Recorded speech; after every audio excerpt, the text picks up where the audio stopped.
Welcome to Conversations with Dr. Skip Mason, pastor, preacher, historian, author, teacher, librarian, archivist, world traveler, collector, family historian, avid reader, and creator of the popular Vanishing Black Atlanta Facebook page. But a lot of folks who love history. Most importantly, he's our dad, who loves his family and who taught us the importance of our history and having important conversations. Join him now for this episode of Conversations with Dr. Skip.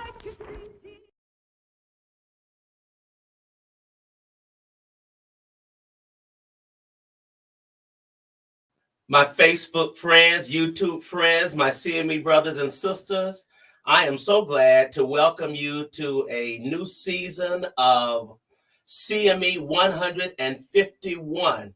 Amen. I am so delighted to have you here this afternoon for a special conversation with Congresswoman Nikema Williams, who is having some technical difficulties, but they're working on it, and hopefully she'll be on in just a few moments. But let me greet the senior bishop of our church, Bishop Lawrence Reddick, and Mrs. Wendy Jones Reddick. Let me greet the College of Bishops and their spouses, chaired by Bishop James B. Walker. And let me greet my bishop, Bishop Thomas L. Brown, and Dr. Louise Baker Brown. I trust and pray that you have had a tremendous holiday, Christmas and New Year's and Kwanzaa, and that you are settled into 2022, and that you're staying safe and covering up and getting tested, getting vaccinated, getting the booster, doing all of those great things that we need to do in order to take care of ourselves. We are in 2022, and this is the year that we are headed to Cincinnati for our general conference. And I know you all are excited about that. There's so many things that are going to be happening there. And we are looking forward to a historical exhibit. We're looking forward perhaps to electing new bishops and other activities and actions that shall come. So I'm excited about it. Let me thank Dr. Teresa Duhart for all that she continues to do. Now, I want to begin with a few announcements as we begin this new year. And starting tomorrow, the Phillips School of Theology will host its Pastors Conference. This is the 78th Founders Celebration, and I'm excited. I'm looking forward to all of the wonderful things that will take place, and I'm just excited about the Pastors Conference, and I know that you all are. There is also a revival that is beginning with Dr. Essie Clark George, a word for each month of the year. I'm excited about this as well. But today, I'm excited about our discussion with Congresswoman Nikema Williams. As we're waiting for her to come, I'm going to share with you an excerpt of a previous program that will help you to understand who this dynamic sister is, and put into some historical perspective all of the wonderful things that she has done. Take a look at this. I do want to acknowledge Nikema Williams, who is here because in some ways she made today possible. Yes. Thank you. High praise for Congresswoman Nikema Williams, who is also the first Black chairwoman of the Georgia Democratic Party. We not only delivered Georgia's 16 electoral college votes for Joe Biden, but we delivered not one but 2 United States Senate seats to change the course and trajectory of this country. Williams is a freshman member of Congress, so new that when she got an email inviting her to the congressional signing of the COVID relief bill, the enrollment ceremony, she had to look it up. I was like, yes, but then I had to go to Google because I didn't know what an enrollment ceremony was. I love that. With voting rights under fire, she's learning the ropes fast, using her new role as Congresswoman to fight for nationwide voting protections as Republicans back home in Georgia pass a law limiting access to voting. When I talked leading up to the election, people were like, oh, that's cute. They think that they're going to win. Republicans are pushing back and they're upset that we were able to win. And so they're going to do everything in their power right now to restrict access to people who mainly look like me from voting. You are the first Black woman to represent the 5th District in Georgia. I just know that there's so many people that are looking to me to make sure that I move us like one step closer to full equality. And like Congressman Lewis often said, each generation has an obligation to move us one step closer. And so it's my turn to pick up the mantle. Williams is truly picking up the mantle from the late John Lewis. She holds his congressional seat. You and Congressman Lewis were very close. Yes. He was my mentor, my friend, my shopping buddy. And what do you mean shopping buddy? Where did you shop? Dillard's in Atlanta was our spot at Atlantic Station. But the pressure is there. It absolutely is, because I don't want to let anyone down. And I know that there are a lot of people counting on me. Like Lewis, Williams grew up in rural Alabama. I never imagined, just from my upbringings, that I would be here in the United States Congress. I literally grew up in a home with no indoor plumbing and no running water. Once a month, we drove to Opelika and we got food stamps and we got the government assistance. And so when I hear people here in the United States Congress talk about cutting those programs or those programs not being needed, I think about how much of an impact it had on me and us just being able to make it. Activism is in her blood. Her great aunt was the first Black student admitted to the University of Alabama. I remember them working at the polls on election days and the leftover little cards that they would bring where you have to register if you were a Democrat or a Republican, and I would play school with those when they were brought home. I stood peacefully next to my constituents because they wanted their voices to be heard. As a Georgia state senator in 2018, she says she went to check out a protest in the Capitol and ended up getting arrested. It was not John Lewis-style civil disobedience. In our state constitution, legislators are free from arrest. Like, we're not even allowed to be arrested in our constitution. And that day, they took me to jail in zip ties and booked me in the county jail. I was told that I needed to remove my clothes so that they could strip search me. Would that ever have happened if you were a white man? So not only would it never have happened, but it didn't happen because there were colleagues of mine standing there with me in the rotunda. This is still a town full of white men. What's it like? I think that January 6th put it in perspective for me. To see that Confederate flag going through the rotunda of the Capitol was like someone was trying to send a reminder that no matter how far we get in this country, that trying to put us in our place. And what do you do with that reminder? I push forward. And I mean, it makes me want to do more.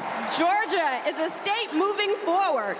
In 2016, Williams held her baby boy as she announced Georgia's delegates at the Democratic Convention. Her son Carter is now 5 and, like working moms everywhere, stays involved a lot by FaceTime. Oh, not your mask, baby, your math at school. Oh, I did great on it. You did great on it? I rocked it. The area of Atlanta Williams represents is drenched in history, including the Ebenezer Church where Martin Luther King preached. While all seats have the same weighted vote here in the United States Congress, this is a very special seat in a very special district, and I don't take it lightly.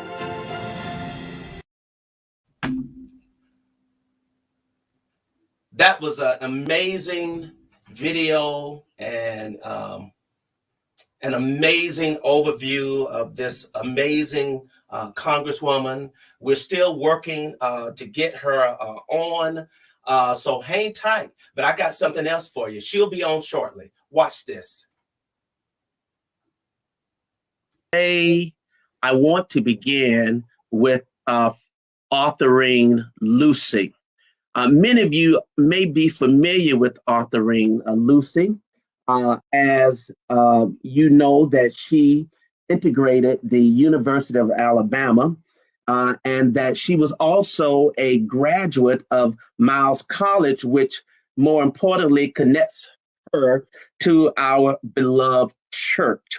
She graduated from Miles with a BA in English in 1952 after having attended Selma University. She was born in Shiloh, Alabama, the daughter of sharecroppers and the youngest of 9 children, and spent her early years attending the public school and then attending various academies before she ended up at Miles College. And it was Miles that prepared her. It was Miles that made her ready for the task that would be hers to integrate the University of Alabama. I want you to take a look at this footage, please.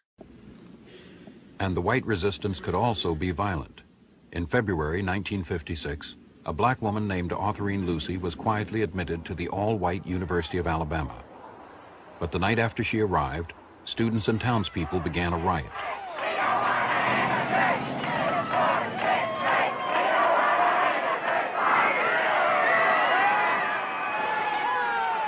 The university suspended Lucy temporarily, it said, for her own protection.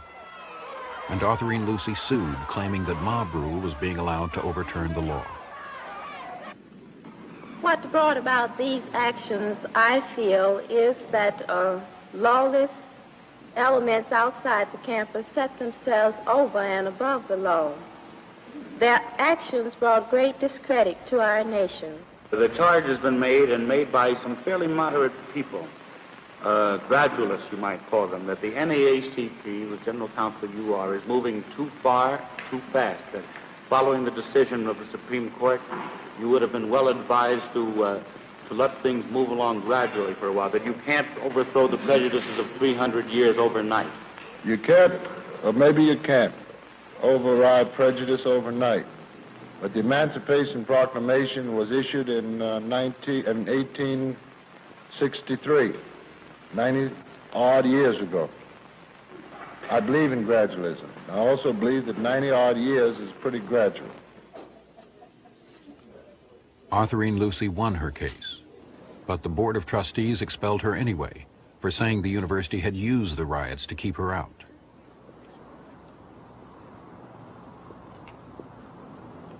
Across the South, the Lucy case gave resisting whites hope. If they were willing to use violence to fight the law, it seemed they could keep black children in black schools.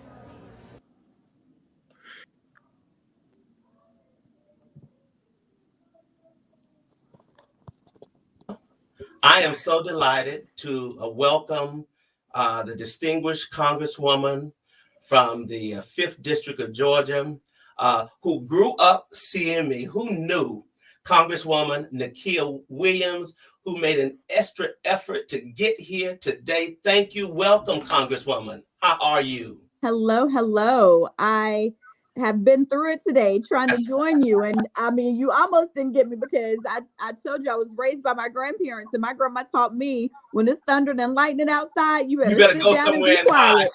Right. I was like, it's storming at my house. Do they know this? I tell you, and your grandmother was right, because when it was thundering and lightning in our house, everything shut off. And we had to go somewhere. Unplug stuff.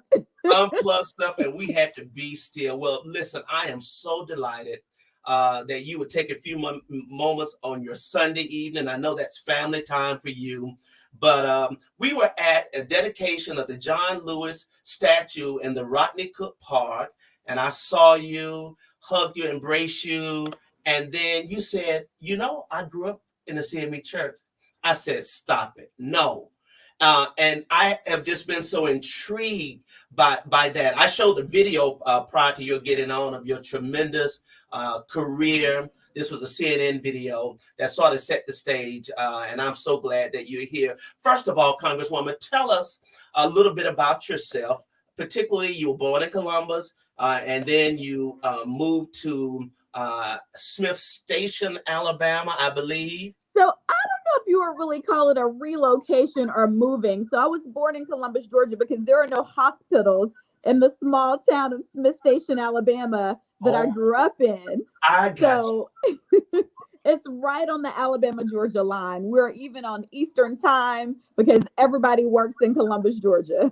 Wow, wow. So you were born in Georgia, but you really are an Alabama, you know. I grew up in Alabama, went to college in Alabama. All of my family is still there. Well, tell us a little bit about growing up in Alabama. And of course, we are all excited, CMEs, to learn a little bit about growing up in the St. Paul Church. You've sent some wonderful pictures that I'm going to share, but tell us a little bit about your family and your village growing up. So I was raised by my grandparents in the big city of Smith Station, Alabama. And my mom was a student at Talledega College. And so she had 1 year to finish school. And my grandma sent her right back to school. And I stayed with her and my grandparents. And so I like to call myself the baby of 10 children because my grandmother had 9 children prior to me. And I grew up in a family that always taught me that I could do anything that I set my mind to. And when I say that to the point of, you know how you go to the fair and they have like all of the games that you can win. My aunts always joke, they call me Nikki. They're like, Nikki, you thought you could do all of that, huh? And I really did. I thought I could do anything. And they just poured so much into me. My grandmother raised me in the church, St. Paul CME Church in Crawford, Alabama. And you will get a kick out of this. When I first moved to Atlanta after college, I was talking to my pastor from home about finding a church here in Atlanta to go to. And the very first church that I visited was West Mitchell Street, CME. Really? My pastor called the pastor there at the time and talked with the pastor about something. I was moving to Atlanta and needed a place to nurture me while I was here. Now, you're not going to like this part. I was living down in Fairburn, and I was like, there's no CME churches on the south side of town. And that drive downtown that was a long got me to visiting some other churches that were closer by. Well, it was our loss. And you are right. There are no churches in that area. We do have some in Southwest Atlanta. Well, we missed out on you, but we're still glad to claim you. We know that your roots are deep at St. Paul. You shared just some beautiful pictures. Let me put a few pictures up of you as an adoring little girl, Easter, Sunday. Just tell us a little bit about what it was like growing up in the church and participating in programs and making Easter speeches. And you were surrounded by family members, your village, your grandmother, and I'm assuming her family, her sisters. I think you mentioned that one of your great aunts was a missionary. So what was that like for you, Congresswoman Williams? So when I looked around that church, the church was family and that church is home. My grandmother, who passed away when I was in high school, is buried there. And my mom, who I lost in 2011, is also buried at St. Paul. So like so much of me is still right there. And growing up in St. Paul, I like to think that those Easter speeches that we weren't allowed to read them. My grandma was like, if you're going to get up there in front of the church, you're going to memorize this and know it. And so learning my Easter speeches prepared me for what I do today, every day, speaking in front of groups and crowds. And I mean, the affirmation of faith, knowing things by heart and making sure that I was not going to embarrass my family. I take that with me now because I know what was put into me and poured into me at St. Paul for my family. And so I carry that with me every day of my life. That is absolutely amazing. And you share some photos. I think you took your son back to St. Paul. I did. My very first Mother's Day in 2016. Tell us about that experience for you. So that's me standing behind my great aunt and my baby. He's 6 years old now, but we took him back there to dedicate him to Christ and got him. Well, we sprinkle in the Methodist church, but and made sure that I just wanted to ground him in that same upbringing that I was grounded in, and make sure that he was able to have my church family. I mean, that's that same church that I joined when I was 12 years old. I sat on the morning bench on the front row of that church. And so I wanted him to be a part of that and make sure that we are raising him up as well in the church. What an amazing experience. And then to have your church family and the elders of your family to touch that precious baby, that smart little boy, and embrace him and surround him with the same love that you had. I found a couple of pictures. I've been all through your Facebook page today. As I say to somebody, my research team has been doing, and my research team is Skip Mason. But I found a couple of pictures that I just wanted you to share Just adorable. I'm assuming this is your mother and your sister? Yes. Oh, my mama was all about making us dress alike. There's a 3-year age difference. I'm the oldest, and that's probably the last time that I was the tallest. But when we went to church, we were always dressed and ready to go. All of these pictures were in Smith Station. That is amazing. So you attended school, you graduated from high school, and then you went on to the great Talledega College. College. Tell us about that experience. And of course, everyone knows you pledged Alpha Kappa Alpha sorority. That is widely known in Atlanta circles. But tell us about your Talledega days and the importance of Black college experience. So both of my parents also attended Talledega. So I like to tell people that like Talledega is a part of me through and through. And I went to that campus and kind of fell in love. I wanted to go to Howard in the beginning, and my mama said that DC was a little too dangerous. She didn't want me there, and she wanted me to go to Tuskegee. So I kind of was a little rebellious, and I was like, well, if I can't go where I want to go, I'm not going where you want me to go. Right. And I could not be more happy with my experience at Talledega. I made my lifelong friends there, still talk to everyone today. Supposed to be on a national alumni meeting right now, but they'll be okay. But I got to Talledega and I got involved. I was Miss Freshman in that picture. That is some head wrap you have on, Congresswoman. Well, I was a part of the Royal Court. I was Miss Freshman at Talledega. And That is what our college queen chose for each class queen to wear. Right. And that's my mama right there with me in the gym on coronation night. Beautiful, beautiful. And so it was a great experience for you. What was your major, your undergraduate major? So when I got to Talledega, I was a psychology major, but then one of my professors told me that I was too smart to major in psychology and I needed to major in math or science. And I was like, well, science is easy for me. So I changed my major to biology and was on a track to fulfill my family's dream of me becoming a doctor, but then quickly realized that was their dream for me and not mine. I got the political bug and I have not looked back ever since. That's amazing. So after you graduated from Talledega, tell us what was the next part of your academic pursuit and your professional journey? So I went to Jacksonville State University, but I was bound and determined to make it to Atlanta. Atlanta was always where I wanted to be, where I wanted to end up. And I had a little 91 Honda Accord. I worked 3 jobs to try and figure it all out. And I moved to Atlanta not knowing a soul in 2002. I didn't know anybody. And I got my first apartment, a little culture shock because the prices were very different than Alabama.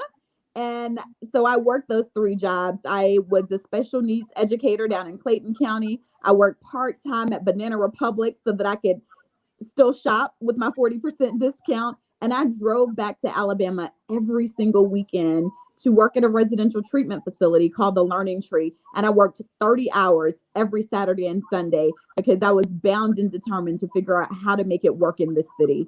And so when I say that I was not born and raised in Atlanta, but I am the epitome of the Atlanta story of so many people that come here looking to find their way, as everybody looks at this as the place for Black people to come and make it. And I am truly the vision of the Atlanta story. You are the epitome. You are what we talk about on my Facebook page, Vanishing Black Atlanta. People who come into the city. I mean, you are deeply connected. Look, in 20 years, you have been elected to the Georgia House. You became the first Black female to chair the Democratic Party in Georgia. And you are a Congresswoman in 20 years. Yes. Congresswoman, that's amazing. I mean, and so when I think about that, not knowing anybody when I moved here, and struggling, working those 3 jobs to figure it out. And now I'm raising my son here. I met my husband here, and my son has no clue of the life that he is living because of what we did to make sure that we could be here in this city. Wow. So how did you get involved in politics?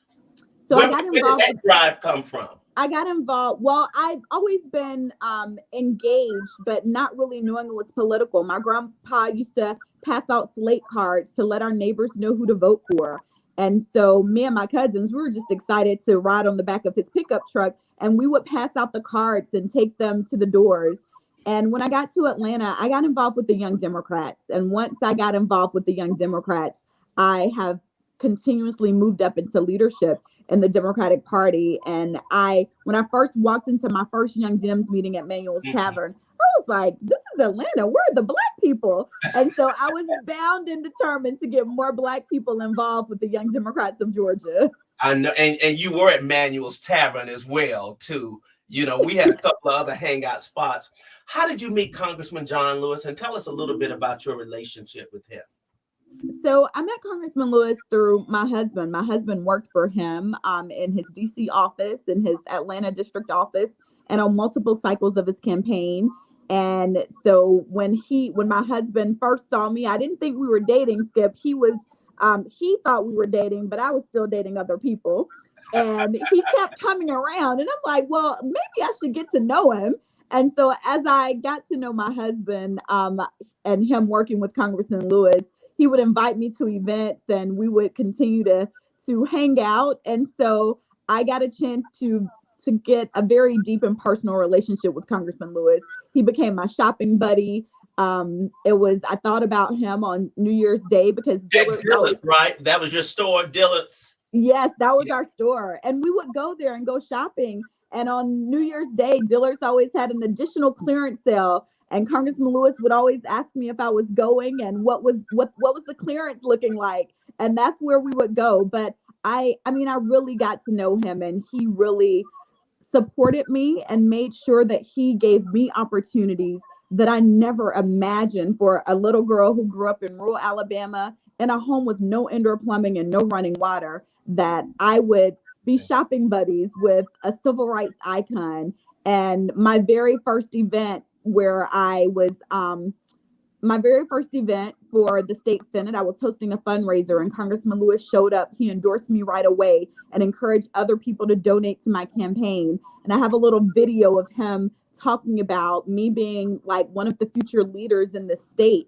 And then when I got sworn into the state Senate, I didn't even invite him because I thought that it wasn't a big ceremony, and it was just a brief swearing in, and he was in DC.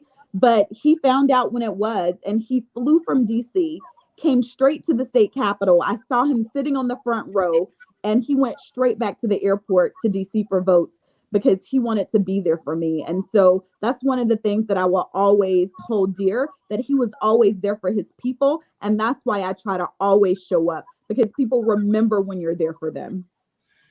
That's an amazing story, amazing relationship, and I'm not surprised that he showed up.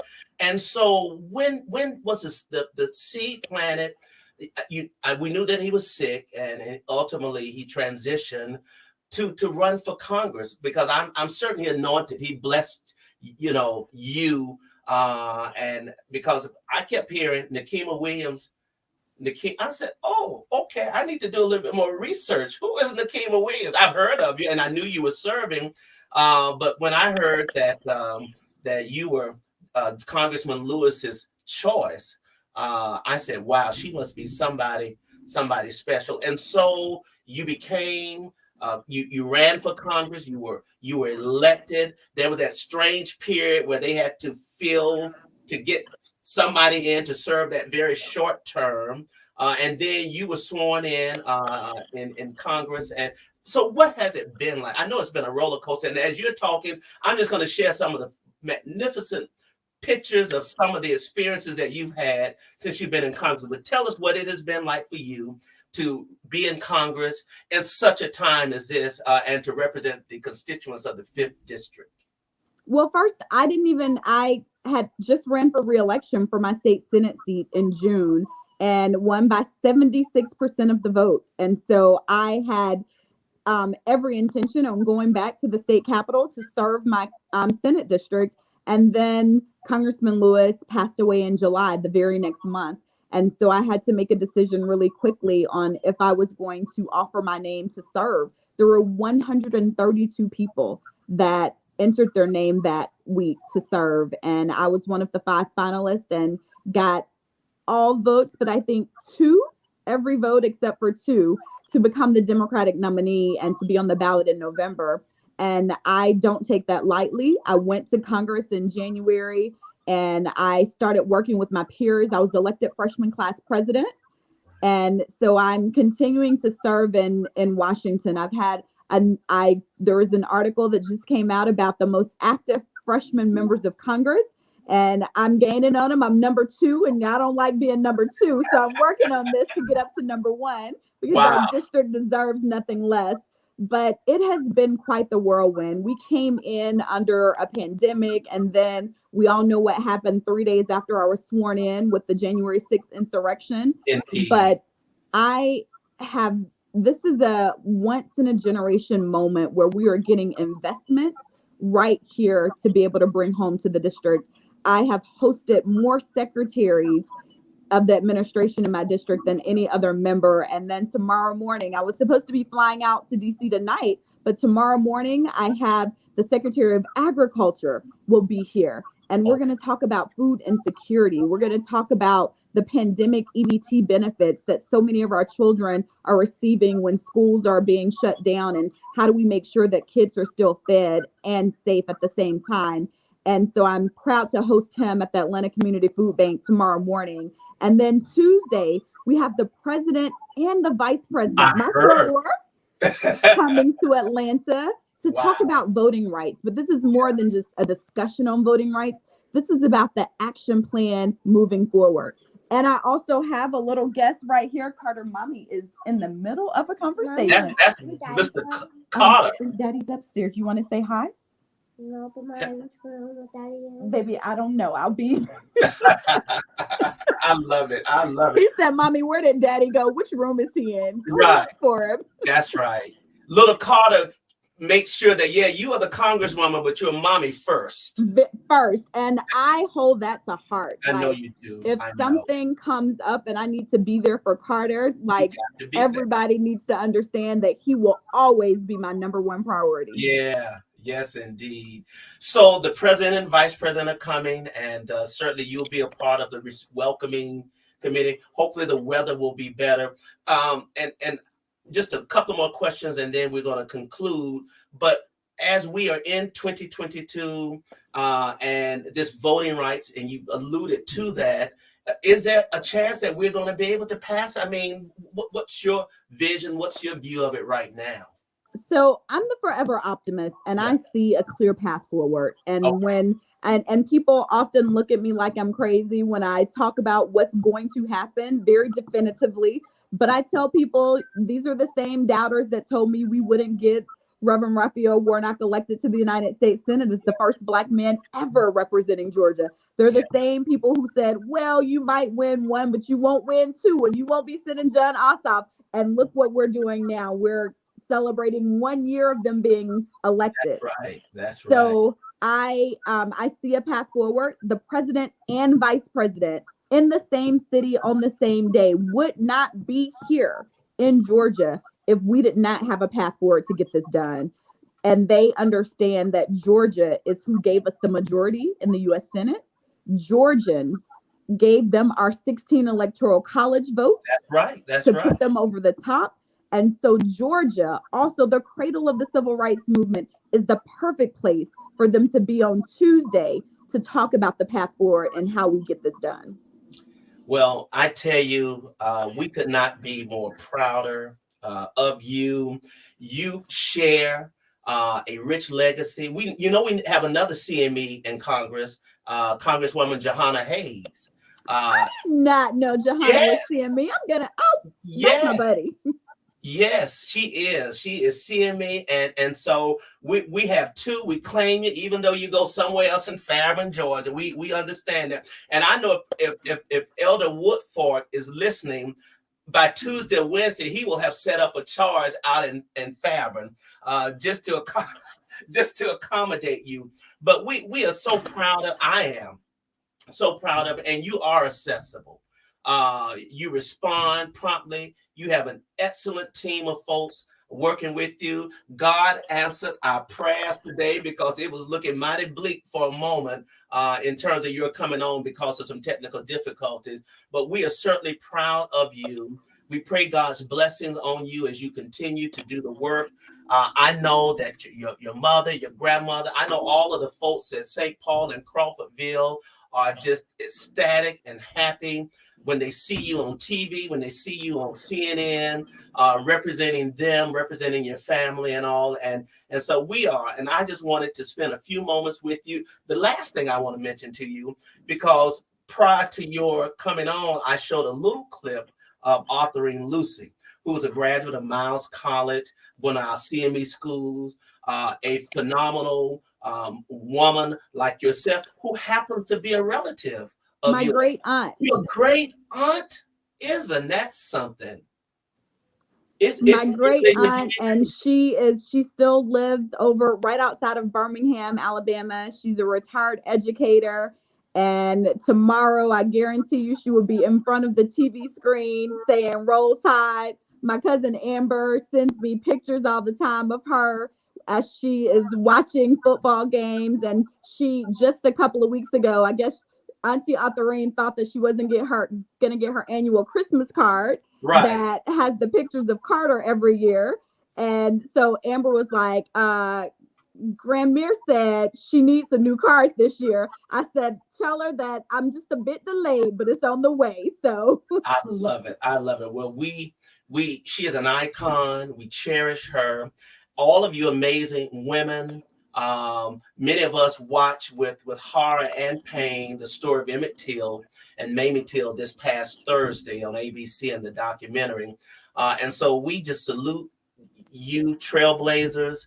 And truly you are. In the video that I showed, Nancy Pelosi, Speaker of the House, she opens up with saying, well, we owe this moment to you, Congresswoman. And Nancy Pelosi, she speaks the truth. And so we do. We are grateful.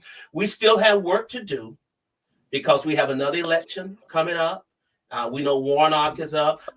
We know you have a good friendship with Stacey Abrams, who is running for governor. So would you, in your closing remarks, just encourage the folks, the people, to be engaged, involved, civic and politically active, and to do what we need to do in order to make sure that we can stay solvent in Congress? So there is so much that continues to be at stake. We saw what happened in 2020, what happens when we come together and flex our power as the voters in this state, as voters in the Deep South. And y'all, we can do it again. We have shown the entire country what is possible. And I have people coming up to me all the time saying that if y'all could do it in Georgia, we believe we can do it in our state as well. So this year, we're not going to just wait for the slim margin of a 50-50 Senate, because other people have seen what is possible through our work. And so we've got to keep it up, y'all. We have children that are counting on us to make sure that the child tax credit continues. We literally cut childhood poverty in half. And that's not something that you just go back and undo. So we have work to do. We have to make sure that we get affordable housing funds, childcare funds, paid family leave. Our funding for historical Black colleges and universities is all at stake, and it's up to us. So I'm going to do my part, but I know that I'm not doing it alone because you guys have been with me every step of the way. And I look forward to being victorious once again for the people.